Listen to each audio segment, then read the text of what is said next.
Hello बच्चों, good morning. आज के मैथ की इस क्लास में आप सबका स्वागत है।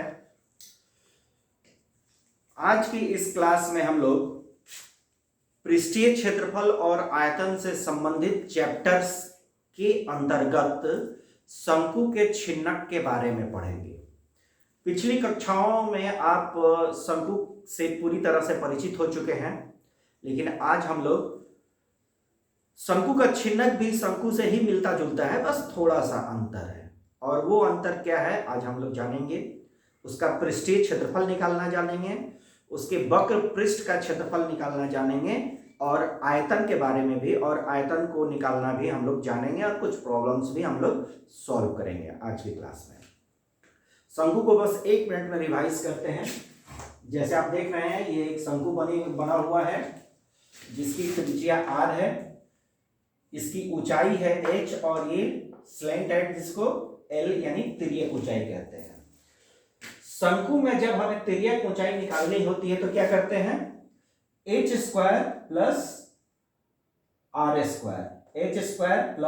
स्क्वायर और ये है l, यानी ये एक समकोण त्रिभुज है जिसमें ये कर्ण है, ये आधार है और ये ऊंचाई है। इस आधार पे हम कर्ण का स्क्वायर यानी l स्क्वायर बराबर h square plus r square निकालते हैं। शंकु का वक्र पृष्ठ का क्षेत्रफल पाई आर एल, संपूर्ण पृष्ठीय क्षेत्रफल पाई आर एल, यानी ये पूरे पृष्ठ का क्षेत्रफल प्लस आधार का क्षेत्रफल पाई आर स्क्वायर। आयतन आधार का, जैसा कि हम लोग पिछली कक्षा में चर्चा किए थे, शंकु का आयतन बेलन के आयतन का 1/3 होता है। तो बेलन का आयतन कितना होता है, पाई आर स्क्वायर एच। तो शंकु का ऊंचाई कितना हो जाएगा, उसमें 3 से भागा दे देंगे, पाई आर स्क्वायर एच बट्टे 3, यानी 1/3 गुने पाई आर स्क्वायर एच। अब आते हैं शंकु के छिन्नक के बारे में।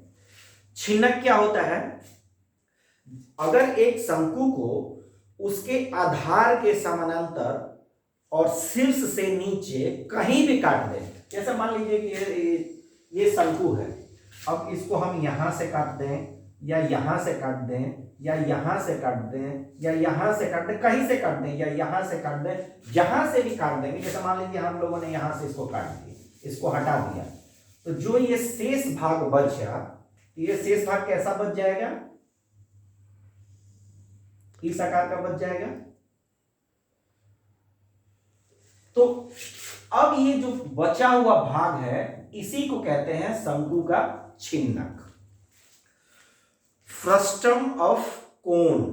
फ्रस्टम क्या है, फ्रस्टम एक लैटिन वर्ड है जिसका मतलब होता है, जिस शब्द का अर्थ है काटा हुआ हिस्सा, यानी काटा हुआ हिस्सा ऊपर से जो हमने हटा दिया, उसके बाद जो हमारे पास बच गया काटा हुआ ये टुकड़ा ही बचा है। अब यहां पे हम देख रहे हैं कि 2 वृत्त है, एक बड़ा वृत्त है जो आधार का है और एक शीर्ष का वृत्त है, या जो जहां से हमने काटा है जो छोटा वृत्त है। तो बड़े वृत्त को हम लोग r1 से डिनोट कर लेते हैं, और जो ये छोटा वृत्त है और जिसकी त्रिज्या इसकी त्रिज्या को हम लोग r2 से डिनोट करते हैं। तो यहां क्या है, r1 is greater than r2, यानी इस शंकु के छिन्नक में हमें क्या मिला, 2 वृत्त मिले, एक बड़ा वृत्त मिला और एक छोटा वृत्त मिला। अब आते हैं वक्र पृष्ठ पे। तो शंकु के वक्र पृष्ठ पे हमें क्या मिला था, क्षेत्रफल कैसे निकाले थे हम लोग, शंकु के वक्र पृष्ठ का क्षेत्रफल पाई आर एल। तो यहां हम लोग क्या करेंगे, हूबहू पाई की जगह पे पाई, आर के जगह पे r1 प्लस r2 कर देंगे, r1 plus r2 into L. ठीक है, ये निकल गया इतने का क्षेत्रफल, यानी जो मुड़ा हुआ भाग है वक्र पृष्ठ, सिर्फ घूमे हुए भाग का जो ऐसे घुमा हुआ है। अब अगर हमें ये कहा जाए कि शंकु के छिन्नक का, यहां पे हम लोग लिख लें, शंकु के छिन्नक का शंकु के छिन्नक का वक्र पृष्ठीय क्षेत्रफल। अब हम लोग लिख लेते हैं शंकु के छिन्नक का संपूर्ण पृष्ठीय क्षेत्रफल। संपूर्ण पृष्ठीय क्षेत्रफल, तो ये कितना होगा? ये हो जाएगा क्षेत्रफल बराबर पाई R1 plus R2 square into L. ये कितना का क्षेत्रफल हुआ? ये सिर्फ घुमे हुए भाग का क्षेत्रफल हुआ, यानी सिर्फ जो हमने ऊपर वक्र पृष्ठ का ये क्षेत्रफल हुआ। हमको चाहिए संपूर्ण पृष्ठ का क्षेत्रफल, तो संपूर्ण पृष्ठ के क्षेत्रफल में क्या क्या ऐड हो जाएगा? एक नीचे आधार वाला वृत्त का क्षेत्रफल और एक ऊपर शीर्ष वाले का क्षेत्रफल, plus pi R1 square plus pi R2 square. ये टोटल शंकु के संपूर्ण पृष्ठ का क्षेत्रफल हो गया। अब हम लोग देख लेते हैं शंकु का आयतन। तो यहां पे हम लोग देख लेंगे शंकु के छिन्नक का आयतन। शंकु के छिन्नक का आयतन बराबर 1/3 पाई R1 का स्क्वायर प्लस R2 का square plus R1 R2 into H।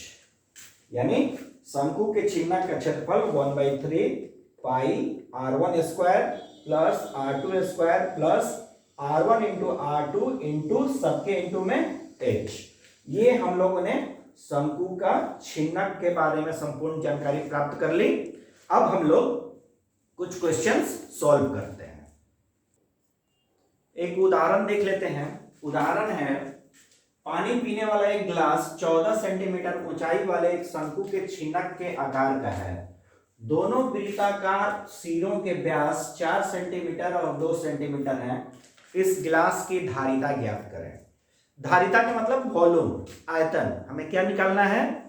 इस गिलास का आयतन हमें निकालना है।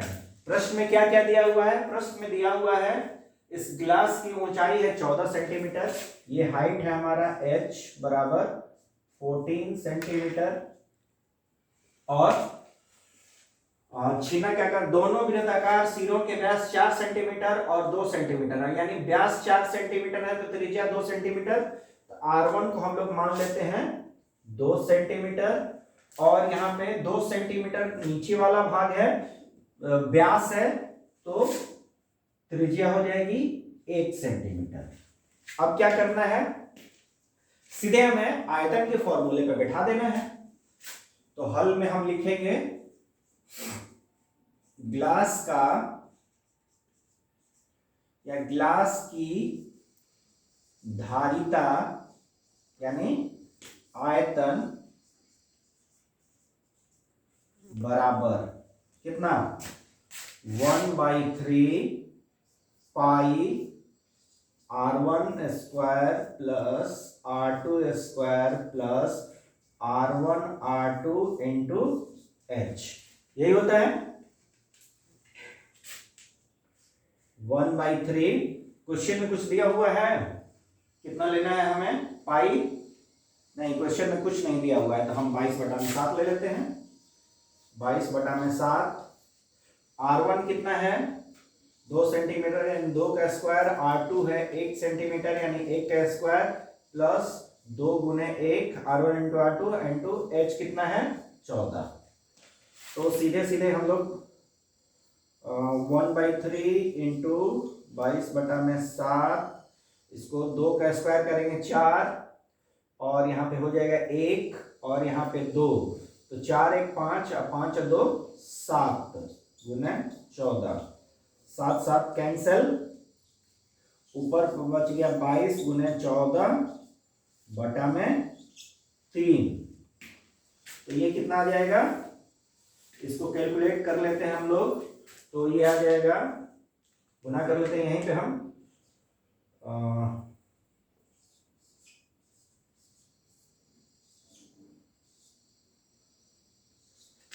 ये आ रहा है 308 बटा में 3, यानी 102.66 सेंटीमीटर क्यूब ये गिलास की धारिता हुई। ठीक है, 102.66 सेंटीमीटर क्यूब। और चूंकि गिलास के सारे पैरामीटर्स सेंटीमीटर में दिए हुए हैं, सारे मेजरमेंट्स सेंटीमीटर में हैं, इसलिए हम लोग इसको सेंटीमीटर में ही रहने देते हैं। ठीक है, तो गिलास की धारिता 102.66 सेंटीमीटर क्यूब। ठीक है, धन्यवाद। आगे क्वेश्चन हम लोग अगली वीडियो में देखते हैं।